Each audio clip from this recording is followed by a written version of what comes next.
Shalom, shalom, bien-aimés frères et sœurs, nous vous saluons dans le beau et précieux nom de notre Seigneur Jésus-Christ.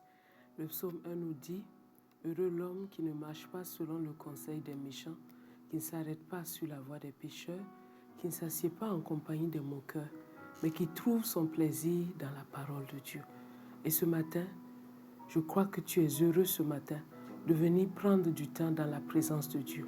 Que ce bonheur que nous avons médité tout au long de ce mois, ce matin soit encore exprimé à travers ce temps de méditation. Nous prions que le glorieux Saint-Esprit, Esprit de grâce et de révélation, puisse remplir ce temps et nous conduire à voir ce que Dieu veut que nous puissions voir, à découvrir et y demeurer, et que nous puissions porter beaucoup de fruits à la gloire et à l'honneur de notre Seigneur.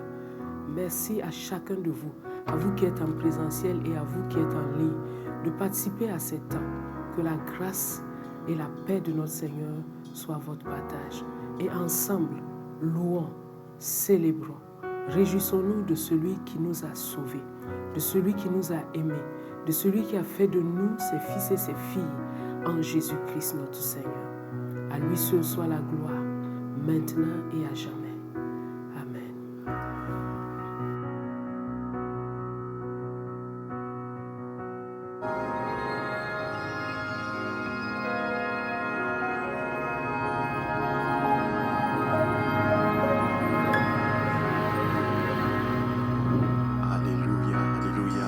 Jésus-Christ, gloire au roi des rois, au Seigneur des seigneurs.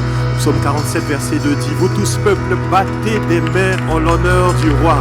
Alléluia. Alors que le jour se lève, nous acclamons notre Père si bon et nous déclarons: tu as fait grâce, Jésus-Christ, tu as fait grâce dans chacune de nos vies. Nous sommes reconnaissants, te bénissons, Seigneur.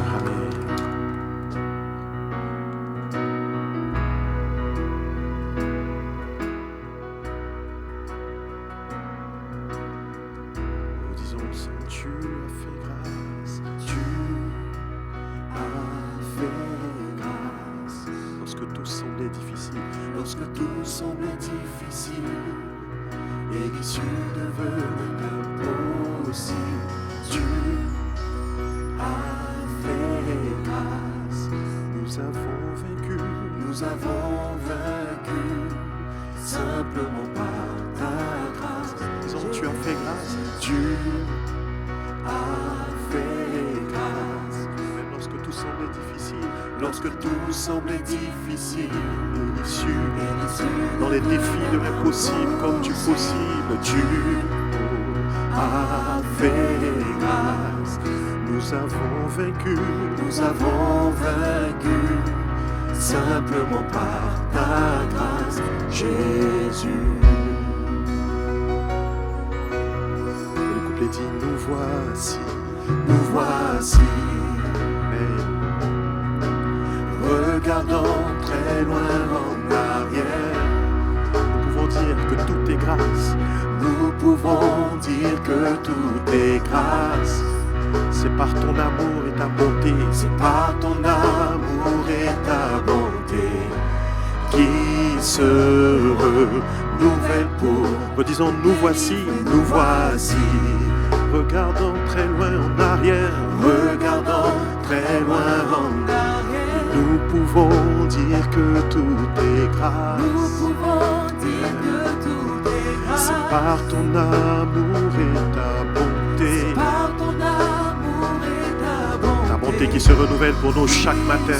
Nous l'apprécions encore ce matin. Et nous déclarons: tu as fait grâce. Tu as fait grâce. Lorsque tout semblait difficile et l'issue, oh, un conquérant vainqueur élève sa voix avec nous et dit: tu as fait grâce. Alléluia. Nous avons vaincu.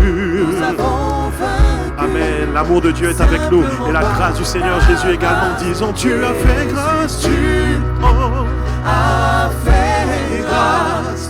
Lorsque tout semblait difficile, alléluia, et l'issue devenait impossible. Oui, tu as fait grâce. Nous avons vaincu, simplement par ta grâce, Jésus. Oh, redisons, nous voici, nous voici. Regardant le long de l'année, regardant le long de l'année. Nous abordons bientôt le dernier trimestre de cette année. Nous pouvons dire que tout est grâce. C'est par ton amour et ta bonté. C'est par ton amour et ta bonté qui se heureux. Redisons-le encore, nous voici ce matin, nous voici. Amen, remplis de reconnaissance, regardant le long de l'année. Nous pouvons dire que tout est grâce, oui. Nous pouvons dire que, oh, même cette émission est une grâce de ta part. Alléluia, c'est par ton amour et ta bonté qui se nous pour. Disons, tu as fait grâce, tu as fait grâce. Lorsque tout semblait difficile, et l'issue, tu m'as ouvert un chemin, Jésus, tu, oui, as fait grâce. Nous avons vécu, alléluia. Oh, les conquérants vainqueurs déclarent, tu as fait grâce, mais tu as fait. Non, ce ne sont pas nos capacités qui l'ont fait, mais c'est toi. Lorsque tout semblait difficile et l'issue devenait impossible, tu as fait grâce. Nous avons vécu, nous avons vaincu, simplement par ta grâce, Jésus. Amen. Tu déplaces les montagnes. Alléluia, alléluia. Tu renverses les Amen. miracles. Par ta puissance. Alléluia, le Saint-Esprit à l'heure. Il n'y a rien qui ne te soit impossible. Nous avons vaincu, oui, simplement par. Redisons, tu déplaces les montagnes. Aïe, aïe, aïe, aïe, aïe, aïe. Tu renverses les miracles. Par ta puissance, tu opères des miracles. Il n'y a rien, c'est vrai, qui ne te soit impossible. Nous avons vaincu. Oh, redisons-le, seulement nos voix tu déplaces. Disons, tu déplaces les montagnes. Et tu renverses les murailles. Par ta puissance, tu opères des miracles. Alléluia. Il n'y a rien qui te soit impossible. Nous avons vaincu Jésus simplement par. Nous le déclarons, nous avons vaincu simplement par ta grâce. Oui, nous avons vaincu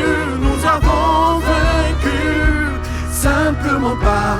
Oh, disons, tu as fait grâce, tu as fait grâce, et tu as fait grâce, tu as fait grâce. Ce jour qui se lève est ta grâce, oh, tu as fait grâce. C'est ton nom, la parole sont ta grâce, tu, oui, as fait grâce. Merci pour ta présence, Jésus. Alléluia. Merci pour ta plénitude. Oh. Merci, Jésus. Merci pour ton revêtement. Jésus. Merci pour ton onction. Mais par-dessus tout, merci pour ta présence. Merci pour ta présence, disons ensemble, merci pour ta présence, oui, merci pour ta présence, merci Jésus, merci pour ta présence, oui, merci pour ta présence, elle est en nous, elle est dans l'église, elle est dans cette émission, elle est dans nos familles, elle est dans nos nations, merci pour ta présence, oh oui, merci pour ta présence, elle nous guide par le glorieux Saint-Esprit. Alléluia, merci pour ta présence.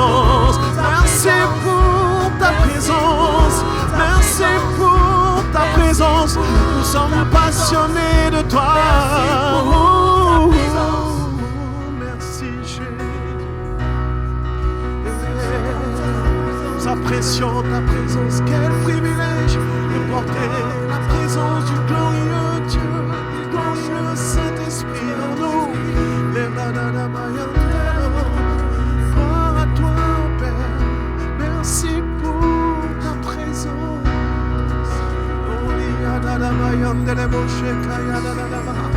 Merci pour ta présence qui remplit ces ondes maintenant.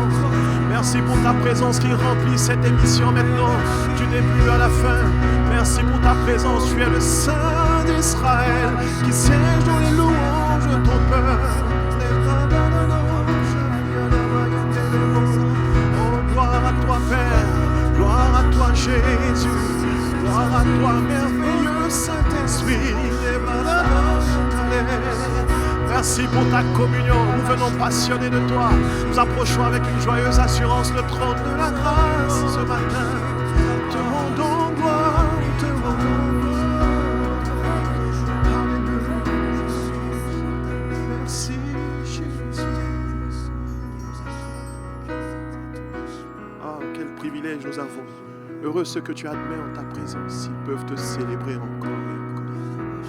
Nous te rendons grâce et nous apprécions vraiment ce privilège, cette faveur, cette grâce d'être là en communion avec toi. Et nous t'adressons également cette prière, Saint-Esprit.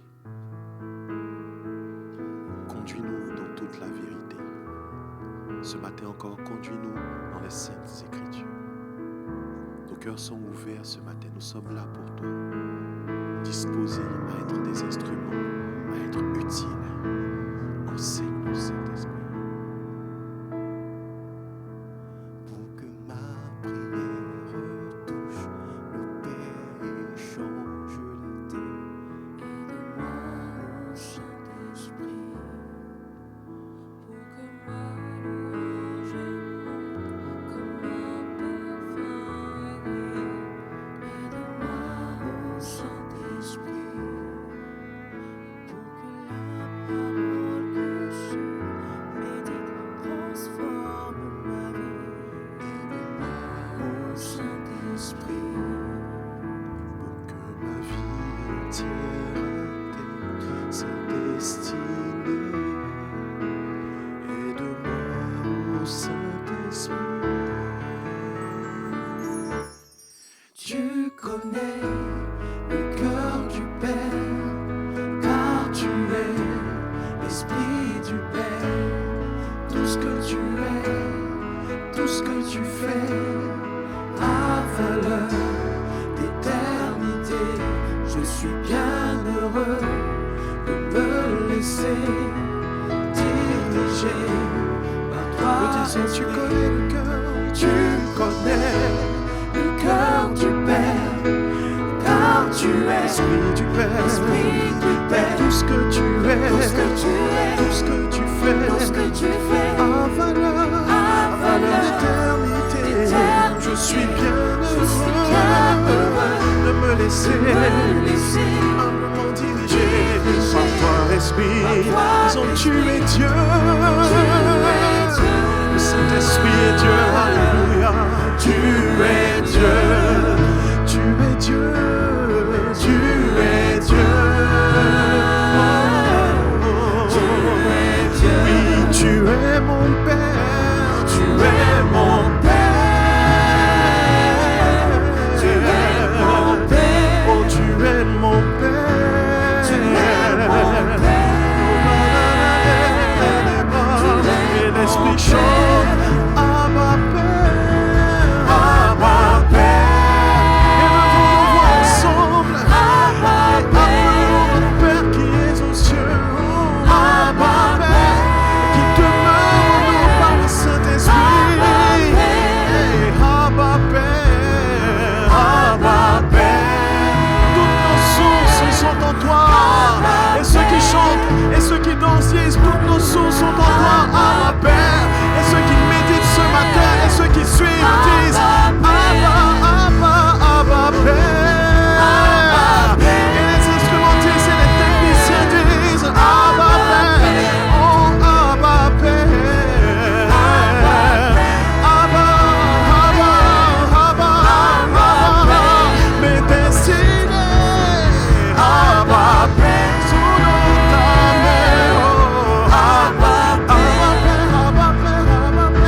merci Père. Oh, nous nous asseyons à tes pieds, famille autour de toi, ma Père. Famille autour de toi, ma Père. Merci pour l'esprit de l'adoption. Merci de nous appeler tes enfants. Alléluia. Voyez de quel amour le Père nous a aimés pour que nous soyons appelés enfants de Dieu et nous le sommes. Que les enfants élèvent leur voix maintenant et par le langage de l'esprit, par la Abba Père, par le langage de la parole, par la Abba Père.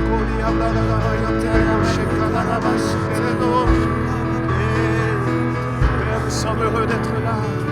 Parle à nos cœurs, parle à nos cœurs.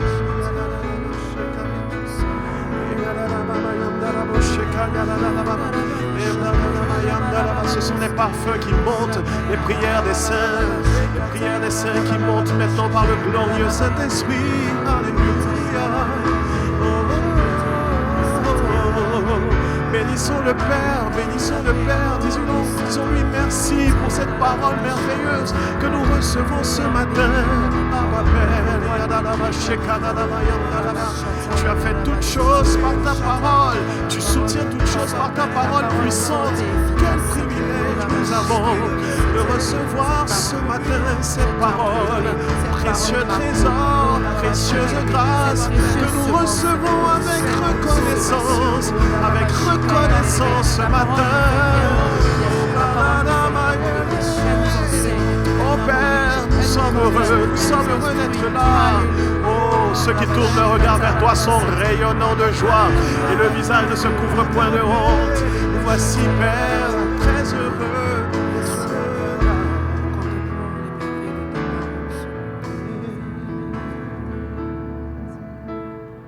Oui, tu connais le cœur du Père, car tu es l'Esprit du Père. Tout ce que tu es, tout ce que tu fais, a valeur d'éternité. Je suis bien heureux de me laisser. Je n'ai pas la langue de dire, je ne sais pas.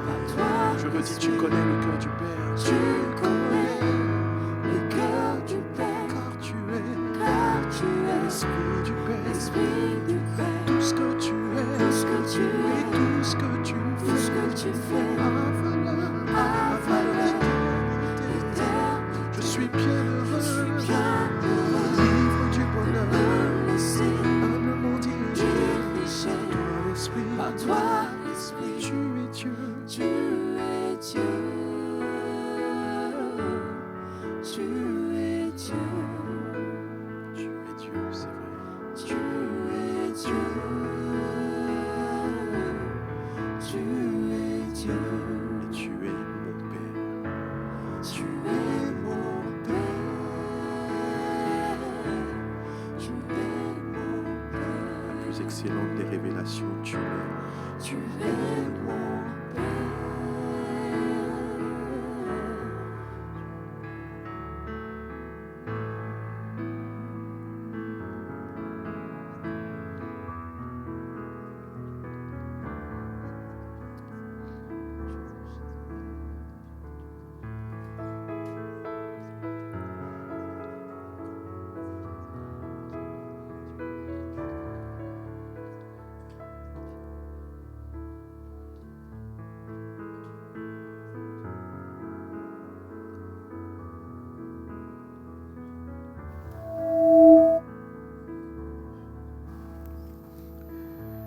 Excellent Père de grâce, merci pour la vie en ce jour.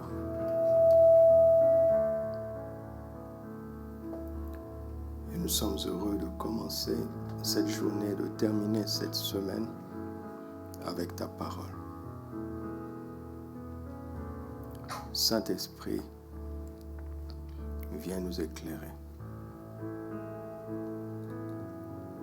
Viens diriger cette méditation pour la gloire de Jésus-Christ et notre édification.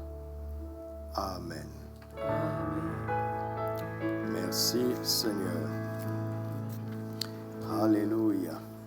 Nous vous saluons, vous tous qui nous suivez en ce moment, qui êtes là pour méditer la parole de Dieu avec nous.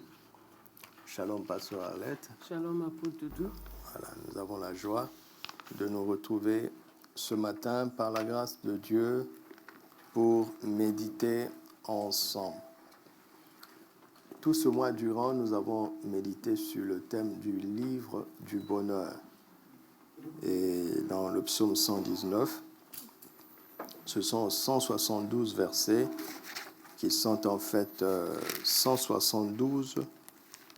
176 sujets de prière sur la parole. Vous imaginez, un homme a adressé à Dieu 176 sujets de prière sur la parole, plus de la moitié des jours de l'année. Si, par exemple, on priait pour la parole une fois sur deux, durant une année, on n'épuiserait pas ce psaume.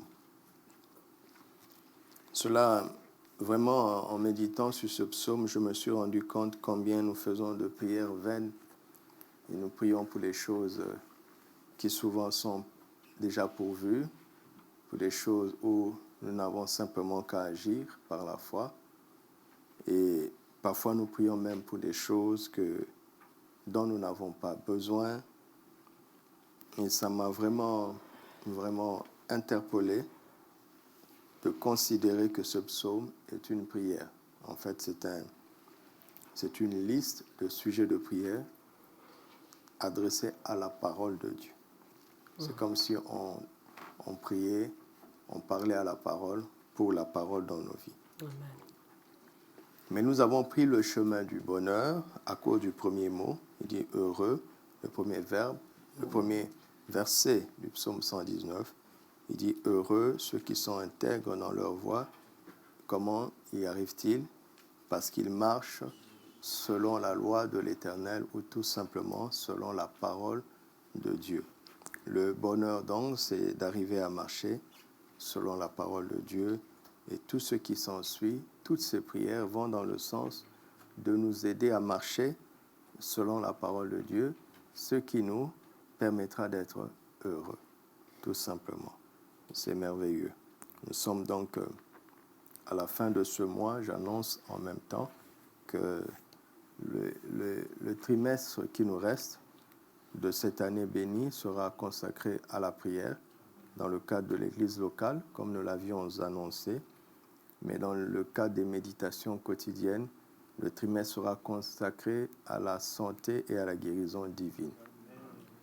Tous les jours, nous allons méditer sur cela. Le torrent du mois prochain est déjà prêt par la grâce de Dieu. Amen. Alléluia. Mais je vous encourage à continuer à vous intéresser sur ce psaume. C'est ce que nous aussi nous allons faire. Et si Dieu le veut, nous reprendrons prochainement, probablement l'année prochaine, si Jésus ne vient pas encore nous chercher. Parce que tout concourt au fait de nous montrer que nous sommes vraiment à la fin de la fin des temps. Préparons-nous tous les jours. Alléluia. Ce matin, nous avons le verset 20 du psaume 119. Le verset 20 du psaume 119. Et notre titre ce matin est « Le bonheur d'être passionné pour la parole de Dieu ». Nous avons eu 20 sujets de bonheur, n'est-ce pas, durant tout ce mois. Et aujourd'hui, nous parlons du bonheur d'être passionné pour la parole de Dieu. Nous allons lire dans Louis II et puis dans Français courant. Lisons ensemble. Mon âme est brisée par le désir qui toujours la porte vers tes lois. Lisons encore. Mon âme est brisée par le désir qui toujours la porte vers tes lois. Par tes lois, on peut remplacer ta parole. Mon âme est brisée par le désir qui toujours la porte vers ta parole.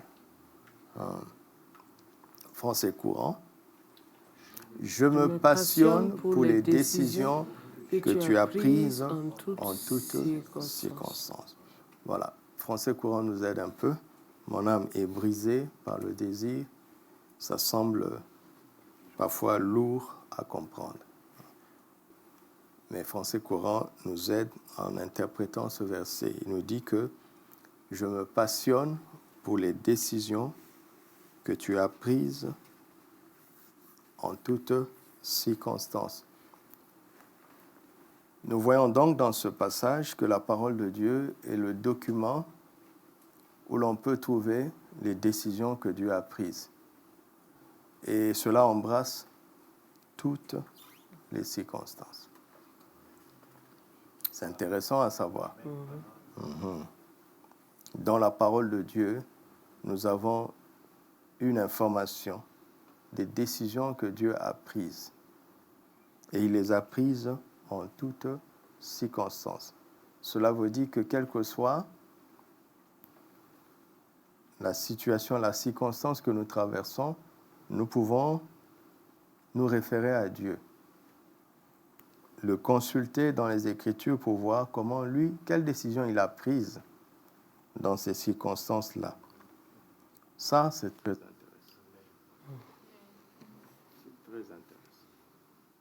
Mais nous commençons, nous allons d'abord prendre l'angle de la passion, puisque notre titre est « Le bonheur d'être passionné pour la parole de Dieu ».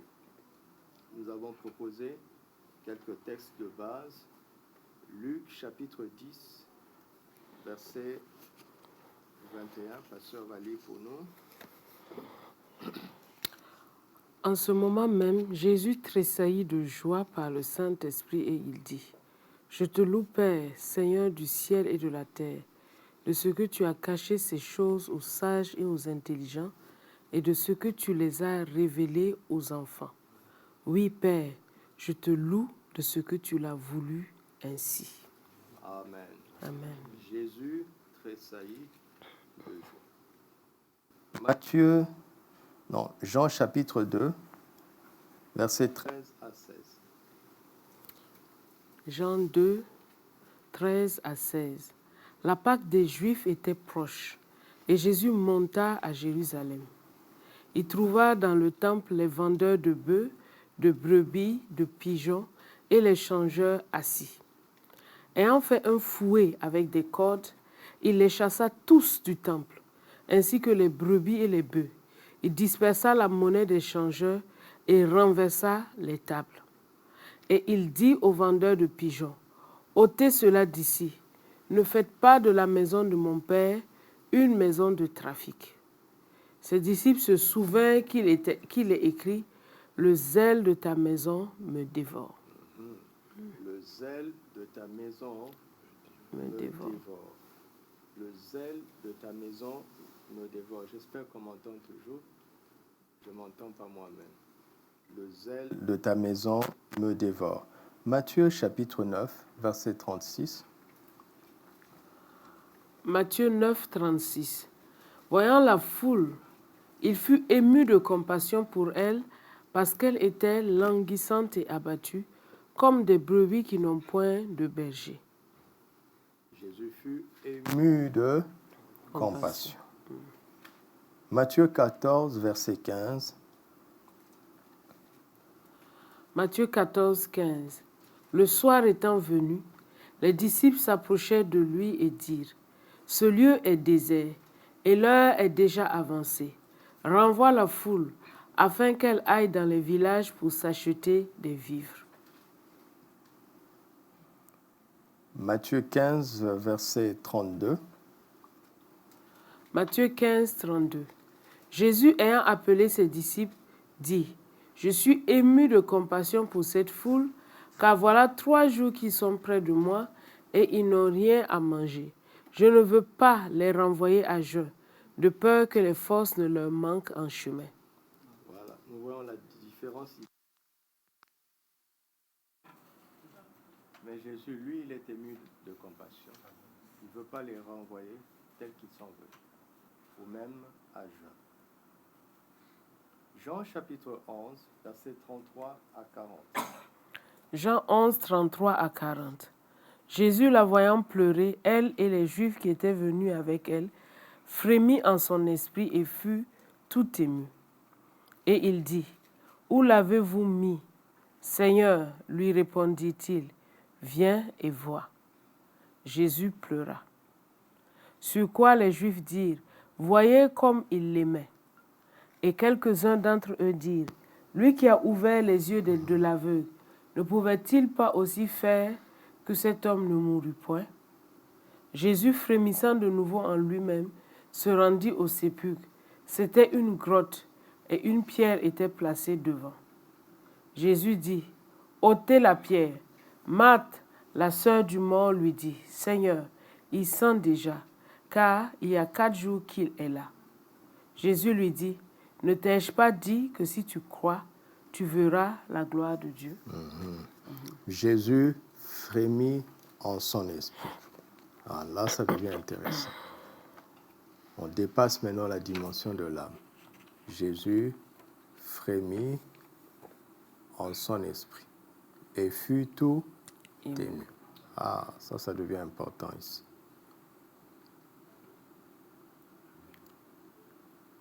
Et ceux qui étaient là disent, voyez comment il l'aimait. L'amour de Jésus était rendu visible. Cela a été rendu visible.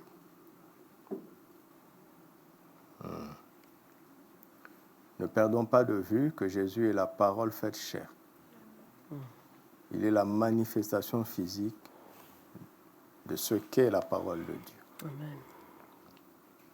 Nous allons prendre une minute, mettez un fond musical et méditez avec ce fil conducteur avant que nous commencions notre partage.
Alléluia.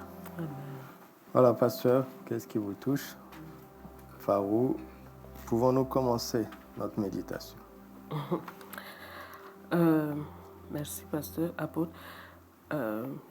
Psaume 119, 20 dit, mon âme est brisée par le désir qui toujours la porte vers tes lois. Je vois là l'expérience du psalmiste était que son âme était brisée par une volonté, un désir, un soupir, une attente qui était de pratiquer la parole de Dieu ou bien de vivre dans l'intensité de la parole de Dieu. Et ça créait une détresse comme ça dans son âme, une certaine détresse quand la parole de Dieu n'était pas appliquée ou bien vécue comme elle devait l'être. Et en regardant les textes complémentaires et le second texte et le texte complémentaire, je vois qu'il y avait deux dimensions. Il y a la dimension de la joie, mais aussi de la peine. Il était heureux des choses que Dieu décidait, par exemple, de révéler de ces choses aux enfants. Il était heureux de voir que Dieu prendre les villes, les mépriser et tout, pour en faire des grands dans son royaume. Il était heureux des décisions que Dieu prenait. Et ça, et d'un autre côté, il était aussi malheureux, Jésus était malheureux du commerce dans le temple et de toutes ces choses, ou de l'incrédulité au niveau de la résurrection de Lazare. Donc, ce brisement-là est comme dans deux côtés. Et il y a un verset de Psaume qui dit que Dieu est attentif au cœur brisé. Je paraphrase comme ça. Et donc, je vois que cette attitude de l'âme, c'est une attitude que Dieu apprécie.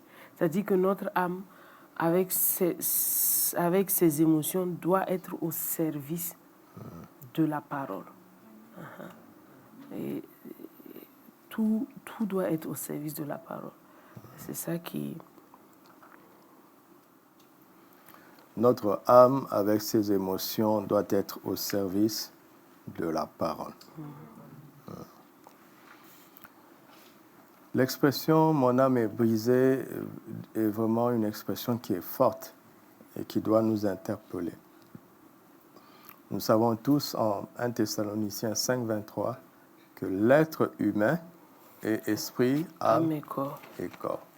L'être humain est esprit, âme et corps. Et vous voyez que l'âme est entre l'esprit et le corps. C'est l'âme qui sert d'intermédiaire. Imaginez la zone du milieu, la zone transitoire, c'est elle qui peut faire passer les choses de l'esprit vers le corps, ou bien les choses du corps vers l'esprit. Soit, quand nous vivons par la foi, nous recevons notre information à partir de l'esprit. Nous ne marchons pas par la vue. C'est la parole de Dieu qui nous informe. Et quand ça passe par notre âme, si notre âme accepte l'information de la foi, et ça va passer par notre corps et notre corps va agir. Ou bien, si nous marchons par les 5 sens, c'est le corps qui va envoyer les informations vers l'esprit. Parce que le jeu, l'homme intérieur, c'est l'esprit. Finalement, c'est l'esprit qui décide. Mais décide sur quelle base? Sur la base de la parole de Dieu, c'est-à-dire par la foi, ou sur la base des circonstances par les 5 sens.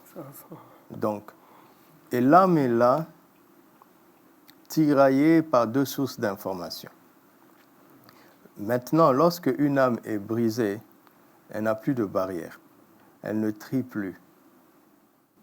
C'est ça l'expression qui est là. Elle ne trie plus.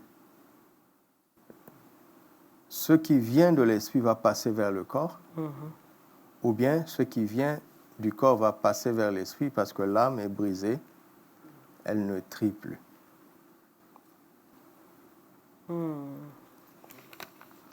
C'est pour ça que quand quelqu'un dit que je suis passionné, quand tu es dans le terrain de ta passion, tu es contrôlé par ce qui te passionne.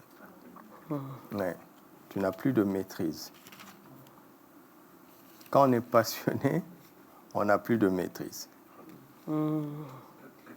Et lui, il prie pour perdre la maîtrise en ce qui concerne la parole de Dieu. Il veut que quand la parole lui parle, que ça passe directement dans son corps et qu'il l'exécute. Amen. Rapidement.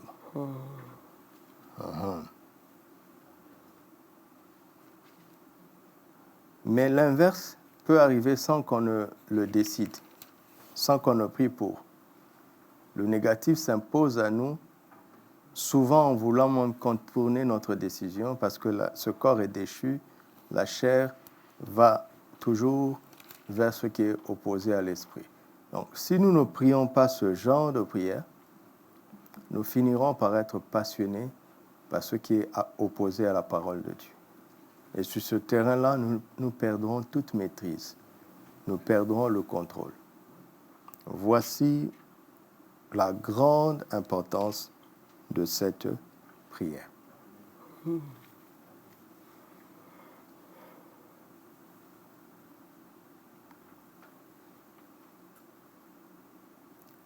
voulez dire quelque chose?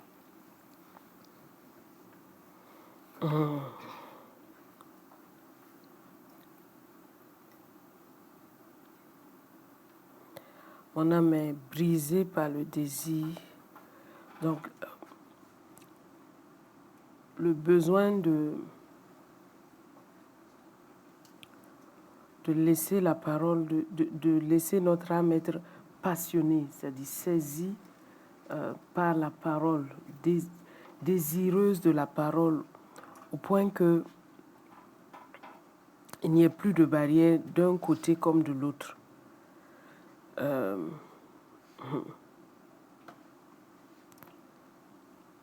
Ça me fait penser à ce texte de Psaume 37 qui dit fais de l'Éternel tes délices et il te donnera ce que ton cœur désire. Je vois là que les désirs de cette âme étaient mêlés aux désirs de la parole, en fait. C'était comme... et c'est un target, c'est un but, une cible que nous devons atteindre. Notre âme doit arriver à ce point d'aimer, d'être passionné pour la parole de Dieu, d'avoir cette ambition de vivre réellement tout ce que la parole de Dieu nous dit. Et que ce que nous voyons à l'extérieur puisse être interprété à travers la parole et qui va donner à l'esprit une information qui va produire le miraculeux. Par exemple, ce que nous avons lu dans Matthieu 14 et 15, où Jésus voyait la foule languissante. Ses yeux ont vu une foule, mais cette passion de Dieu a fait qu'il a eu la bonne interprétation de l'état de cette foule. Alors que les disciples voyaient la même foule, mais ils voyaient plutôt des personnes dont il faut se débarrasser rapidement pour qu'elles ne soient pas une charge. Donc, c'est vraiment une prière qui est profonde. Il dit, l'Éternel est mon berger, il restaure mon âme. Donc, l'état de notre âme est censé être cet élément-là qui provoque un peu le miraculeux ou bien la joie ou la bonne interprétation. Mais il faut qu'elle soit totalement passionnée par ce que Dieu veut. Ça me fait penser à l'histoire de l'aveugle né dans Jean 9, où les disciples, ils regardaient, ils disent, Seigneur, dis-nous, est-ce que c'est lui qui a péché? Est-ce que ce sont ses parents qui ont péché? Pourquoi est-ce qu'il est dans cet état? Mais Jésus pouvait voir que c'est pour que la gloire de Dieu soit manifestée, pour que Dieu soit glorifié dans sa vie. Et donc, je crois que ça va vraiment dans ce sens de livrer notre âme complètement à Dieu. La question que j'ai envie de me poser, quand je méditais, je peux pas, c'est est-ce que mon âme est dans cet état? Qu'est-ce qui me passionne? De quoi mon âme est-elle saisie? Et ça, c'est vraiment une question à laquelle je crois que Dieu nous convie ce matin à répondre. De quoi est-ce que nos âmes sont saisies? De quoi est-ce qu'elles sont passionnées? Et Dieu, dans la sincérité de notre cœur, va nous amener plus loin ce matin. Il va nous permettre de faire un bout de chemin, de recevoir ses désirs et d'être passionné comme il le désire. De quoi notre âme est-elle passionnée? De quoi notre âme est-elle saisie? Qu'est-ce que nous laisserons? Qu'est-ce que nous permettrons?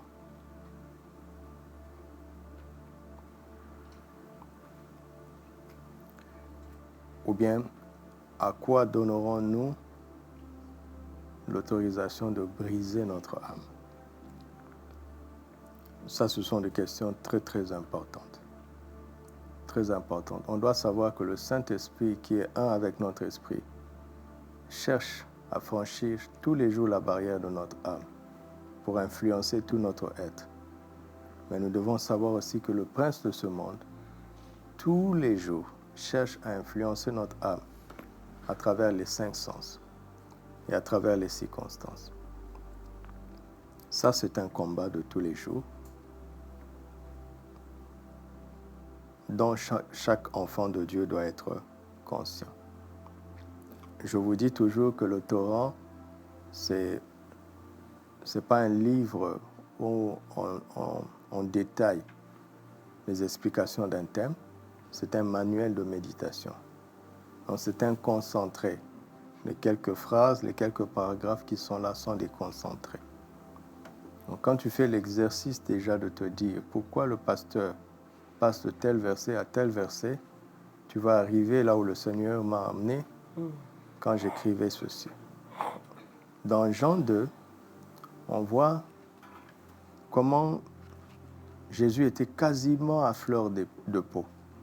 L'émotion est sortie, au point que ceux qui constataient ont dit que le zèle de la maison de Dieu le dévore. Mais c'est quoi? Il est écrit. Jésus était envahi par une émotion scripturaire. Vous comprenez ça? Quand il était à fleur de peau, là, c'est la parole qui avait pris toute son âme. Et il a perdu le contrôle, au point d'aller faire un fouet. C'était scandaleux, le spectacle. Mais ce spectacle-là venait de l'emprise d'une écriture sur sa vie. Toute sa réaction était l'exécution passionnée d'une écriture. Absolument. Absolument. Ça fait penser à Phiné.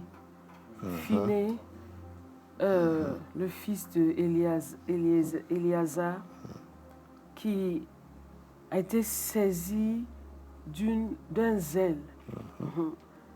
Dieu dit parce qu'il a été zélé pour moi. Il a été saisi d'un zèle pour réprimer une situation et ça a arrêté directement la colère de Dieu. Ça, c'est que Dieu nous remplisse de ce zèle-là, que Dieu nous anime de ce zèle-là, que Dieu nous anime de ce zèle. Et face à ce genre de spectacle, d'autres chrétiens en face de nous peuvent avoir de la maîtrise. C'est pas une maîtrise. Et on dirait que c'est eux qui sont le plus spirituels. Vous voyez? Il y a des choses qui doivent susciter en nous une sainte réaction.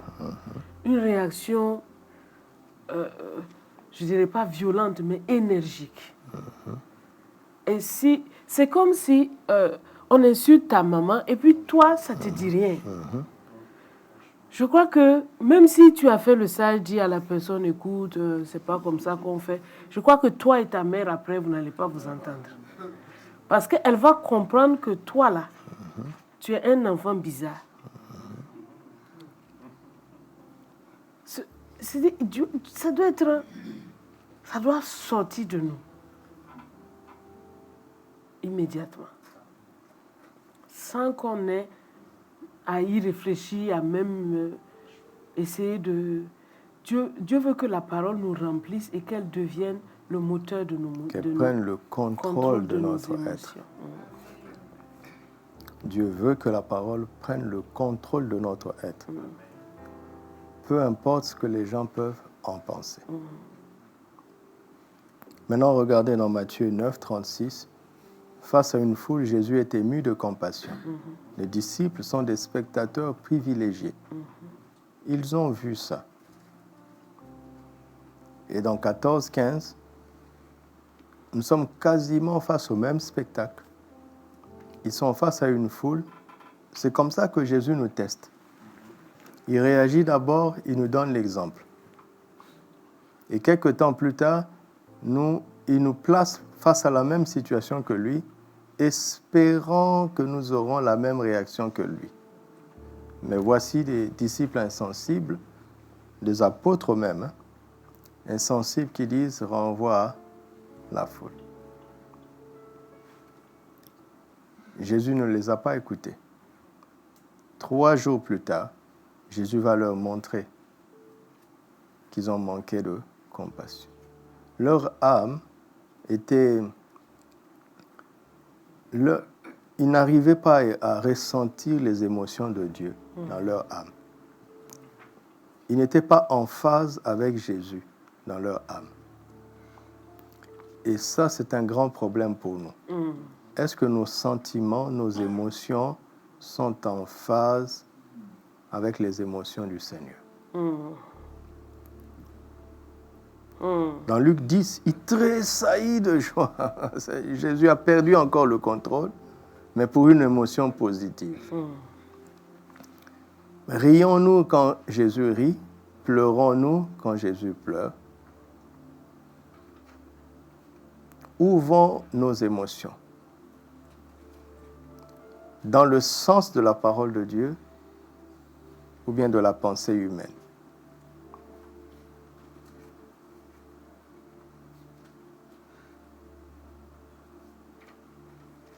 Avant-hier, il y a toujours une page Yahoo que j'ouvre pour voir les informations parce que je trouve qu'en lisant, on gagne plus de temps qu'en suivant les infos. J'ai ouvert la page Yahoo et il y a un titre, les statistiques qui montrent l'âge idéal, l'intervalle d'âge idéal dans lequel si on se marie dans cet intervalle-là, on a le moins de chances de divorcer, d'après les hommes. Mais vous savez, les statistiques parlent, il ne faut pas négliger ça. Alors, j'ai dit, je vais cliquer pour voir qu'est-ce que les statistiques disent. Je clique, au-delà du contenu, on met 2 femmes qui se sont mariées. Vous comprenez l'intention? L'intention, ce n'est pas tant de donner l'information, mais de t'influencer parce que ton cerveau capte même ce que tu ne considères pas consciemment. Je dis, mais c'est quoi l'intérêt? Si vous voulez parler de mariage, pourquoi cette obstination? Parce qu'aujourd'hui, quand le monde veut parler de mariage, il y a une obstination à parler du mariage homosexuel. Mais comment nos âmes réagissent? Ah oui, parce que le Saint-Esprit nous observe. Parce qu'à force d'être matraqué, ça va devenir banal, normal. C'est ça le but. Et cela n'arrivera pas au nom de Jésus. C'est ça le but. Si on devient neutre par rapport à cela, notre âme est à l'opposé même des émotions divines. Il y a de quoi prier pour ça. Vous voyez, on dit aujourd'hui, parce que on se dit, au 21e siècle, c'est grave, mais le monde n'a pas encore atteint le niveau de Sodome et Gomorrhe. C'était à quel siècle? C'était grave à l'époque. Voici comment cet homme priait à l'époque. C'est pour dire qu'il avait discerné que ce danger a toujours existé. Le danger d'avoir une âme qui devient neutre, ou bien dans lesquelles les émotions de Dieu ne passent plus. C'est un grand danger. C'est une sorte de mort.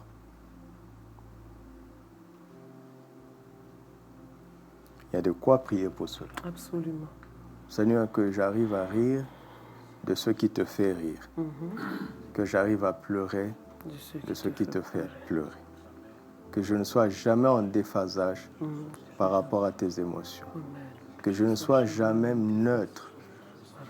Neutre. Que je sois jamais neutre. Voilà, tes émotions. Que ta parole prenne le contrôle de toute mon âme. Que ta parole dicte mes émotions et mes réactions et mes décisions. Amen. Je vais lire rapidement ici et on va conclure dans un autre point que je n'avais pas dit dans le commentaire. Si vous pensez que Jésus était un homme toujours serein, qui n'exprimait pas ses émotions et qui était tout le temps dans la retenue, c'est que vous ne le connaissez pas bien. N'est-ce pas? Souvent, dans l'imaginaire, on pense que Jésus était toujours serein. Les passages collectifs nous montrent le contraire. Il y a des choses qui le mettaient, heureusement, hors de lui-même. Nous devons apprendre de temps en temps à être hors de nous-mêmes. Son âme était comme nous, perméable à certaines émotions fortes, mais pas comme nous, il ne pouvait aller jusqu'au péché ou aux actes qu'il allait regretter. Quand Jésus avait des réactions extrêmes, ça ne le poussait jamais au péché, et les actes qu'il posait, il ne le regrettait pas, parce qu'il ne se trompait pas. Pourquoi? Parce que c'est la parole de Dieu qui agissait fortement au travers de sa personne. Et donc, j'ai montré dans Jean 2, dans Matthieu, dans Jean 10. Voilà. Et à la fin, je dis, si ce n'est pas le cas, prie afin que ton âme soit restaurée pour expérimenter la déclaration de foi de notre psalmiste du jour. Voyez? Nos âmes doivent être restaurées. Celui qui est passionné de la parole de Dieu ne se fera plus prier pour lire, méditer la parole et aller à l'église pour recevoir ses instructions. Quelle est votre situation à ce sujet? Désormais, que votre âme soit brisée par le désir qui toujours la porte vers la parole de Dieu. Que nous nous passionnions des décisions qu'il a prises en toutes circonstances, telles qu'elles sont révélées dans les Saintes Écritures. Amen. Voici le dernier paragraphe que je vais ouvrir pour conclure notre méditation du jour. Dieu a déjà pris des décisions qu'il a consignées dans les Écritures et en toutes circonstances. Qu'est-ce qu'il attend de nous? C'est de nous référer à lui et d'adopter ces décisions dans les circonstances qui nous concernent. Amen. Sur quelle base prenez-vous vos décisions? Vous savez, pour arriver à prendre une décision, tu ne peux pas être neutre. Parce que quand face à une circonstance, tu es neutre, tu ne bougeras pas, tu n'agiras pas. Et beaucoup de gens perdent du temps dans leur vie, ils n'avancent pas juste parce qu'ils ne décident pas. Beaucoup regressent parce qu'ils prennent de mauvaises décisions. Sur quelle base nous prenons nos décisions? En règle générale dans la vie, c'est soit la raison, la réflexion qui nous emmène à décider, ou bien une émotion qui nous pousse à la réaction. Mais le psalmiste prie pour dépasser tout ça. C'est plutôt la parole de Dieu. Ou bien plus simplement, ce que le français courant nous montre, aller simplement copier la décision que Dieu avait prise. Pour cela, il faut connaître la Bible.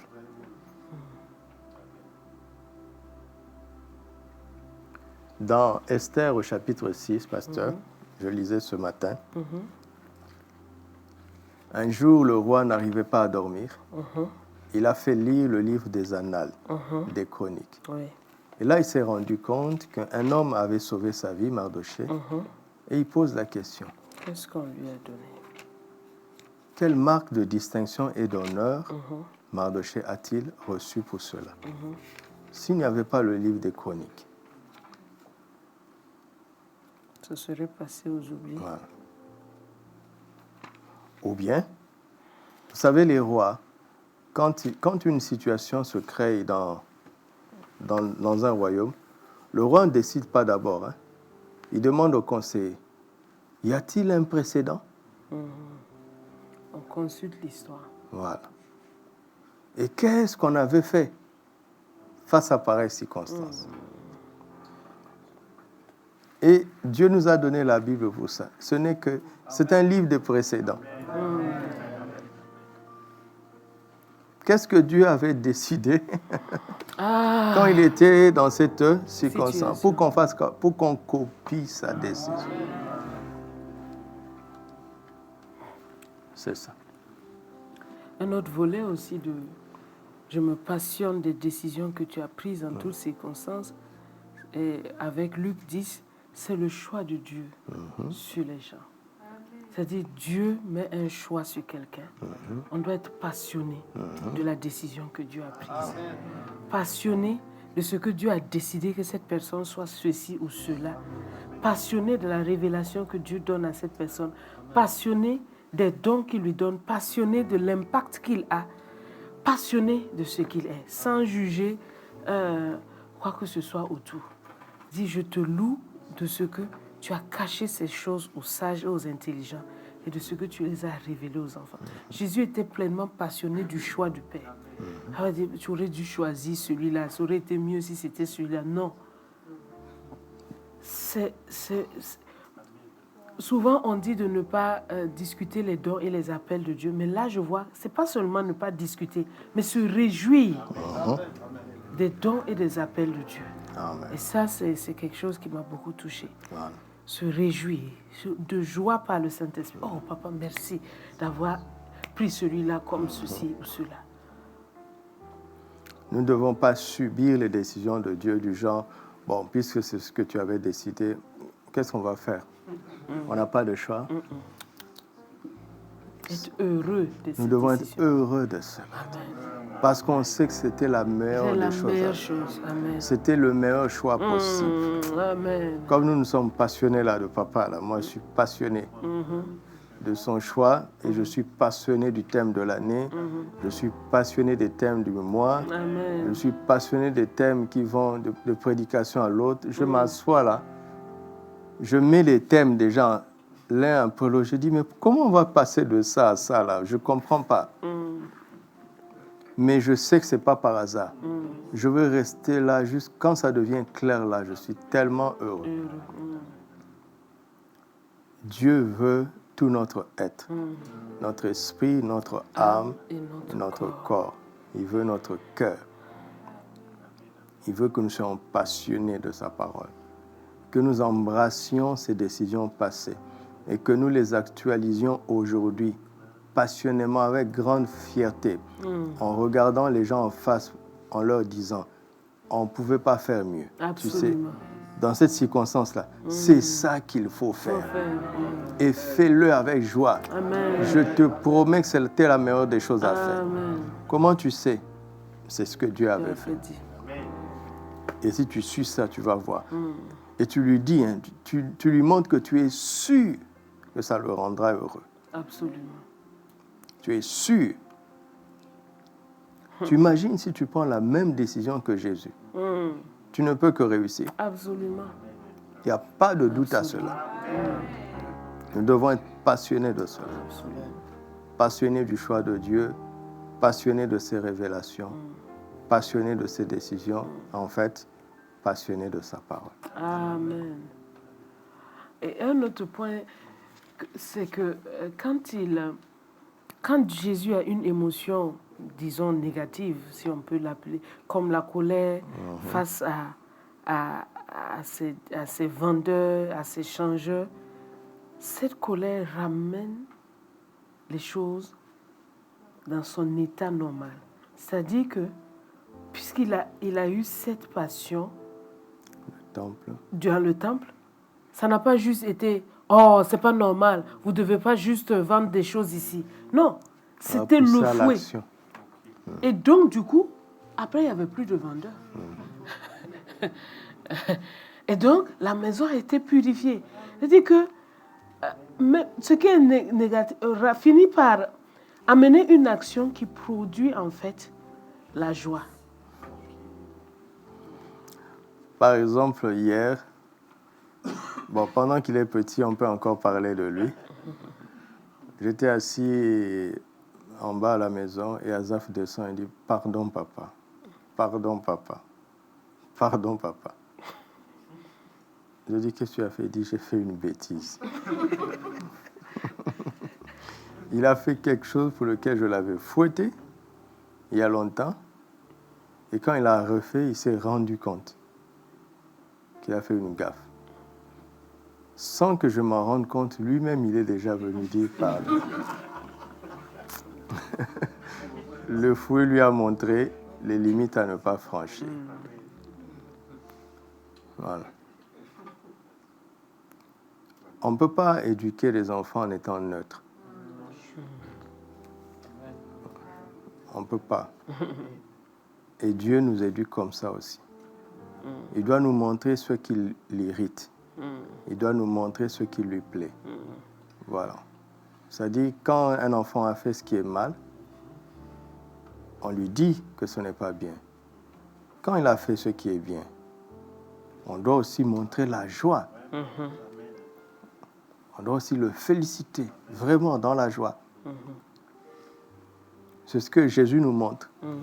Comment Dieu peut tressaillir d'allégresse, mais Dieu peut s'irriter terriblement. Parce que notre Dieu est un feu dévorant. Il ne cache pas ses émotions. Mais c'est toujours spirituel. Et moi, je vais terminer par là. Jean 11, c'est lui qui nous aide le plus. Jésus frémit en son esprit d'abord et il fut ému. En fait, il n'était pas émotionnel. Jésus n'était pas émotionnel. Ah ouais, il était spirituel. Parce que la parole est esprit et vie. La vie qu'elle montre, parfois qui se dégage à partir de notre âme, elle est d'abord spirituelle. La question, d'où viennent tes émotions? Des 5 sens ou de ton esprit? Parce que ton esprit est un maintenant avec le Saint-Esprit.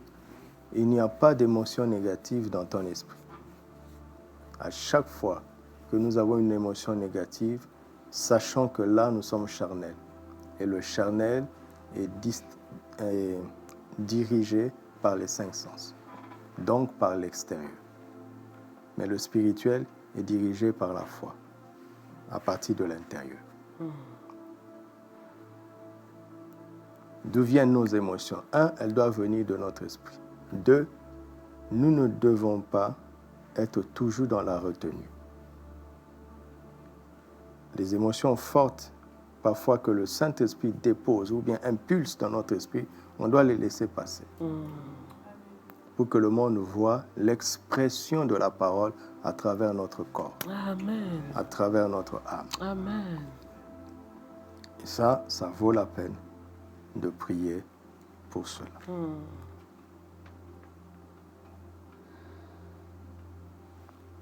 Une dernière parole, pasteur. Amen. Qu'il en soit ainsi. Prenons 2 minutes, prions, chacun prie pour son âme avant de passer à la phase de questions et de partage s'il y en a. Je prie pour mon âme. Donnez un cantique, s'il vous plaît, pendant que chacun prie pour son âme.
Père, que ta parole remplisse abondamment nos cœurs. Amen.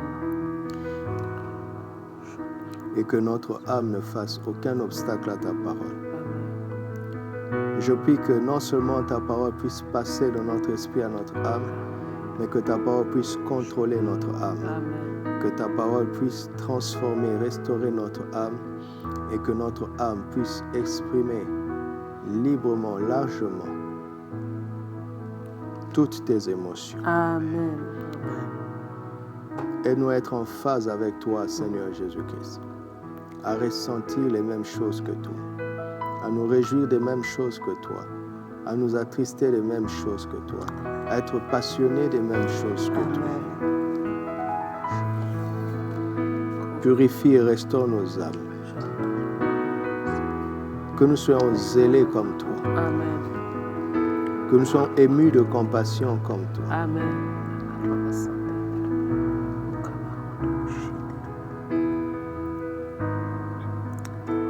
Que nous soyons spirituels comme toi.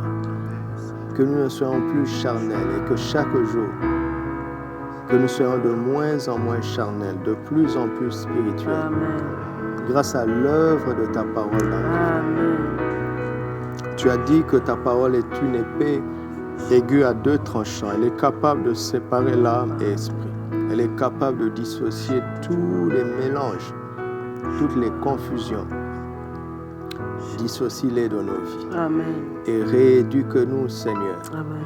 à aimer ce que tu aimes, à détester ce que tu détestes, et à ne pas être neutre sur la face de cette terre, Amen. à montrer à notre prochain, à montrer à notre génération ce que tu aimes, ce que tu penses, et agir avec zèle dans tout ce que tu nous dis, dans tout ce que tu nous commandes, dans tout ce que tu nous révèles, dans tout ce que tu nous ordonnes, dans tout ce que tu nous enseignes. Que nous répondions avec zèle. Que nous répondions avec zèle. Au nom de Christ Jésus notre Seigneur. Amen. Merci pour le bonheur d'être passionné de ta parole. Rends grâce à Dieu pour le bonheur d'être passionné de sa parole. Rends grâce à Dieu. Merci pour le bonheur d'être passionné par ta parole. Merci pour ce bonheur. Merci pour ce bonheur.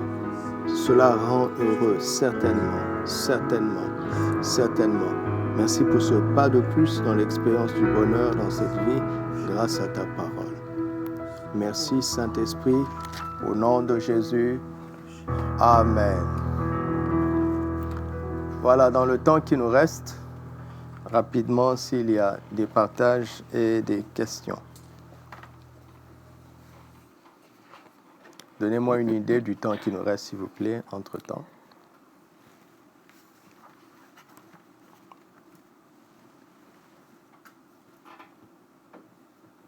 Est-ce qu'il y a des partages? Il reste 15 minutes.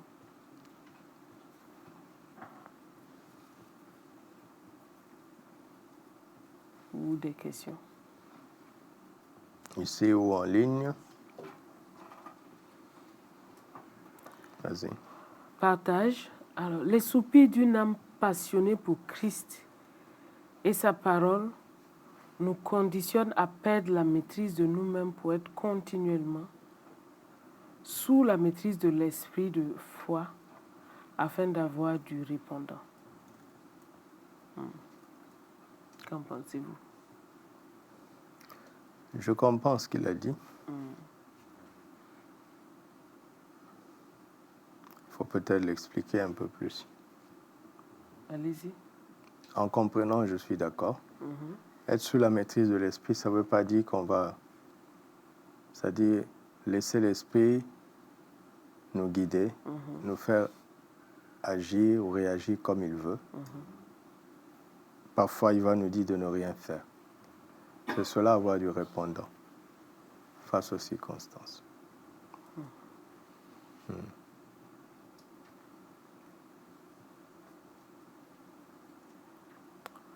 Comment situer et comprendre la maîtrise de soi dans nos réactions face à cette passion pour la parole? Voilà, la maîtrise de soi ou la tempérance.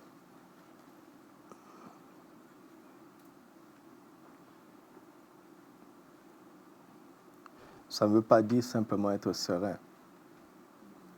Ça veut dire être serein quand on est poussé à réagir charnellement. Mais ça veut dire aussi réagir selon les sentiments de l'esprit, c'est-à-dire en maîtrisant le côté de nous-mêmes qui ne voudrait pas le faire pour pouvoir agir.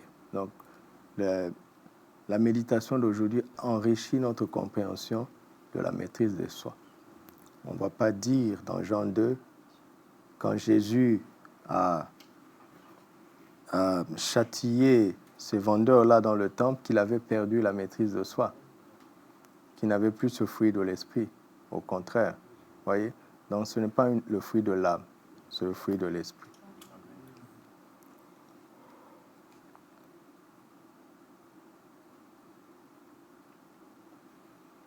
Et puis aussi, une façon de comprendre et de situer la maîtrise de soi dans les réactions, c'est est-ce que c'est par rapport à la parole ou bien par rapport à une convenance personnelle? Voilà, c'est exactement ça. Parce que Exactement ça. Dieu nous attend à ce que nous puissions nous maîtriser quand c'est une convenance personnelle. Mais quand on bafoue la parole, il n'y a pas de maîtrise de soi là. Donc, Par exemple, à Gethsémani, Jésus a dû maîtriser sa volonté propre, qui l'empêchait de faire ce que Dieu voulait. Il a dû maîtriser ça pour faire la volonté de Dieu. Nous faisons très attention à la compréhension que nous avons de la parole de Dieu. Voilà. Quand Romains 7 dit « le bien que je veux faire, je ne le fais pas », il n'a aucune maîtrise. Puisqu'il fait ce qu'il ne veut pas. Il n'arrive pas à se maîtriser sur ce terrain-là. Mais par la loi de l'esprit de vie en Christ, on maîtrise ça. Et donc le bien qu'on veut faire, on le fait. Amen. Donc la maîtrise de soi ne veut pas dire l'inaction. Mais c'est de poser l'action exacte que l'esprit veut qu'on puisse poser. Amen. Il se peut que ce soit ne rien faire. Si c'est ce que l'esprit veut, tant mieux. C'est cela. Pendant 2 jours, quand on a dit à Jésus que Lazare était mort, non, qu'il était à l'extrémité, il était en danger de mort, Jésus a maîtrisé son amitié qui devait le pousser à une réaction spontanée. Il n'a rien fait.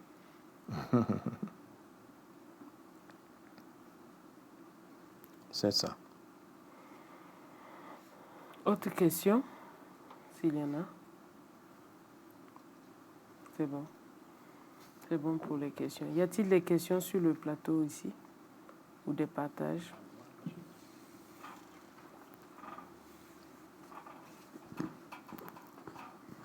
Shalom papa, maman. Merci encore pour ce temps de méditation. Ma question, c'est toujours dans cet équilibre qu'il faut avoir entre l'action qui est conduite par l'esprit, les émotions de l'esprit, et puis la confusion à ne pas avoir avec les émotions personnelles. Donc je reviens encore sur l'exemple de Jésus qui poussé par cette émotion qui était scripturée à administrer un fouet à tous ces marchands dans le temple.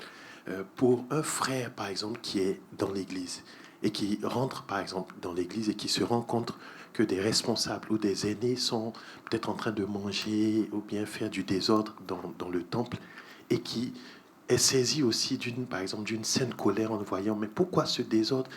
Est-ce qu'il peut se lever comme ça et puis commencer à parler durement aux anciens en disant « Mais ancien, je sais pourquoi tu fais ce désordre » et puis il commence à rétablir sous prétexte qu'il est poussé par cette écriture-là, il commence à établir un ordre dans l'église. Donc vraiment, c'est là ma question. C'est-à-dire comment arriver à équilibrer ou bien à être vraiment sûr qu'on est conduit par l'esprit à ce moment-là. Voilà. Bon, si l'ancien est en train de faire une mauvaise chose, si l'ancien est en train de faire une mauvaise chose, il est bon de le lui dire. D'une manière ou d'une autre, il est bon de le lui dire. Paul a fait cela à Pierre, qui était un apôtre, mais devant tous, parce que l'ancien a le devoir de l'exemple et du modèle. Le responsable a le devoir de l'exemple et du modèle. C'est pourquoi dans les Épîtres, Paul disait que ceux qui font le mal, il faut le dire publiquement. Ce n'est pas comme ce qu'on fait parfois dans les églises où un frère, un jeune frère, il est nouveau converti comme ça, il fait un péché, et puis on attend le dimanche matin, on l'appelle au milieu des gens et puis on dit non. On ne parle pas du jeune frère, on parle de l'ancien. La faute d'un On responsable. parle du pasteur, on parle du responsable. La faute du responsable doit être publiquement dénoncée. Donc, il ne faut pas être dans une crainte de l'homme de ne pas lui dire de façon sans insulte, mais selon la vérité de la parole, que cette action, elle n'est pas bonne. Tout simplement. Souvent, nos enfants nous font des choses comme ça. Bon, je ne sais pas vous, mais toi-même, tu as dit quelque chose, après tu fais le contraire. L'enfant te le fait savoir tranquillement que si tu avais dit ça, donc pourquoi tu fais le contraire? Ça te permet de te réajuster. Donc, ça donne vraiment, pour l'ancien ou le responsable et tout, ça donne... chacun doit avoir cette crainte-là de ne pas de mal se conduire. Maintenant, si ce n'est pas justifié, si c'est selon lui, ses idées, ça c'est autre chose. Mais si vraiment il est bon de pouvoir le lui signifier clairement. Il n'y a pas de péché dans ça. Tu avais commencé ta question en disant saisi par l'esprit. Après, tu dis sous prétexte qu'il est saisi par l'esprit. Il n'y a pas de sous-prétexte. C'est ça le problème. C'est ça le problème. Est-ce qu'on est vraiment saisi par l'esprit? Là est la question. N'oublions pas que Jésus est allé dans ce temps pendant 30 ans. Il n'a rien fait. Il n'a rien fait. Donc le jour où il a fait, là, il était vraiment saisi par l'esprit. Il était saisi par l'esprit. La question, c'est celui qui réagit là, le fait-il vraiment par l'esprit ou pas? S'il le fait par l'esprit, il a bien fait. S'il ne fait pas par l'esprit, il a mal agi. Prenons plutôt le cas de s'il agit par l'esprit, alors les autorités doivent être suffisamment humbles pour reconnaître que là, c'est Dieu qui leur parle. Absolument. Absolument. Qui leur parle. Mais en attendant cela, il y a des cadres. Les lois d'honneur, du respect, et d'être sûr que ce qu'on dit est scripturaire, tel que les Écritures. C'est pour ça que cet homme fait de cela une prière. Donc il ne s'agit pas de réagir parce qu'on pense que c'est mal. Non, il s'agit de réagir parce que la parole la condamne fermement et clairement. Et ça, c'est le Saint-Esprit qui est l'Esprit de vérité qui ne se trompe pas. Donc on doit dépendre de lui, être livré à lui à tel point que quand il nous dit de confronter, on va confronter sans avoir peur, mais parce que ça vient de lui. Amen. Il y a une autre question qui vient d'arriver. J'ai été touchée quand vous avez parlé des passions qui peuvent finalement nous contrôler. Est-ce mal d'être contrôlé d'autre chose que de la parole? D'être passionné. D'être passionné plutôt, d'autre chose que de la parole. Oui. Absolument. Oui. Oui, c'est mal. Oui, c'est mal. C'est très mal. Oui, par exemple, on peut, par exemple, Dieu peut, je prends mon propre exemple, ne pas prendre l'exemple de quelqu'un d'autre. Dieu m'a appelé à être pasteur. Si dans ma fonction, je suis plus passionnée par le fait d'être pasteur que par le fait d'accomplir la parole de Dieu, c'est mal. C'est très mal. Parce que la fonction n'est qu'un cadre pour réaliser quelque chose, accomplir la parole. Et c'est d'ailleurs la parole qui définit ta fonction. Absolument. Donc, que ce soit, tout commence par la parole, tout est maintenu dans la parole et tout termine dans la parole. Donc, c'est pourquoi on doit faire régulièrement cette prière et laisser le Seigneur nous soigner parce qu'on peut perdre le focus facilement. On peut perdre le focus facilement. Quand Dieu nous dit de l'aimer de tout notre cœur, de toute notre âme, de toutes nos pensées, qu'est-ce qu'il est en train de dire? Il veut l'exclusivité de notre cœur, Absolument. de nos émotions. Ça semble difficile, oui, mais au moins la volonté de Dieu est Claire. révélée. Si je suis passionné de quelque chose à côté de la parole, je ne peux que faillir. Voilà, on peut s'intéresser à beaucoup d'autres choses, mais être passionné de la De parole. la parole. Le cœur ne peut pas avoir 2-3 occupants. Il doit être occupé par une seule chose. C'est comme nos yeux. On a 2 yeux, mais on ne peut pas regarder dans 2 directions en même temps. Essayer de mettre l'autre. C'est pas possible. C'est pourquoi Dieu nous dit, donne-moi ton cœur. Donne-moi ton attention. Mets Parce ta que parole sous mes yeux. Dieu, Ne regarde pas autre chose. Ça semble exigeant, mais c'est ce que Dieu veut. C'est ça qui va nous sauver. Nous rendons grâce à Dieu. Amen. Et ce matin, nous prions pour Israël. Nous prions aussi pour le pays appelé la Tchéquie. La Tchéquie. C'est un pays d'Europe centrale. Nous allons prier pour que les enfants de Dieu en Israël et en Tchéquie soient passionnés par sa parole. Amen. Et que les autorités soient passionnées par les décisions que Dieu a déjà prises. Quelle que soit la situation de ces 2 nations aujourd'hui, que les autorités arrivent à s'inspirer de Dieu et de sa parole pour les décisions qu'elles ont à prendre tous les jours. Du sommet de l'État jusque dans les familles, que les décisions de Dieu prévalent, qu'elles soient révélées dans ces 2 nations. Prions pour cela au nom de Jésus.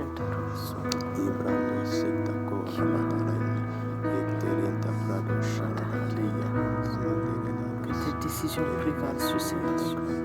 Que tes décisions donnent tes souhaits. Qui parlent de Shalom, Sulu, Shele, Mahande, Mataï, Parama, Sande, Hondo, Shele, Mahande. Que tes enfants, Seigneur, soient passionnés par ta parole. Que tes enfants, qui en Israël, expérimentent ce bonheur d'être passionnés par ta parole. Que tes enfants aiment ta parole et qui sortent de tous les pièges, qui les éloignent de ta parole, qui veulent prendre la place due à ta parole dans leur cœur, au nom de Jésus. Et nous te confions les décisions. Que ce soit les pères de famille jusqu'au sommet de ces 2 nations. Que tes décisions passent par eux. Que tes décisions passent par eux. Que l'ennemi n'influence plus leurs décisions, mais que le Saint-Esprit influence leurs décisions et les emmène à s'inspirer de toi. Dans le nom de Christ Jésus. Alléluia. Père, nous te rendons grâce pour ta parole ce matin. Et comme c'est le dernier jour de ce mois, nous prions en même temps pour tout ce que tu nous as donné. Que ce soit à l'Église, durant le thème du mois, le mois du Saint-Esprit, et durant chaque torrent de chaque jour. Que tout ce que nous avons médité, que personne ne le perde. Accorde-nous la grâce d'en voir le fruit. Amen. Et d'expérimenter vraiment le bonheur de ta parole. Amen. Par le Saint-Esprit. Amen. Au nom de Jésus. Au nom de Jésus. Donne-nous de continuer notre vie sur terre, tant que nous serons sur terre, en étant passionnés par ta parole. Amen. En étant inspirés par tes décisions. Amen. Au nom de Christ Jésus. Jésus. Amen. Amen. Amen. Gloire à Dieu. Shalom.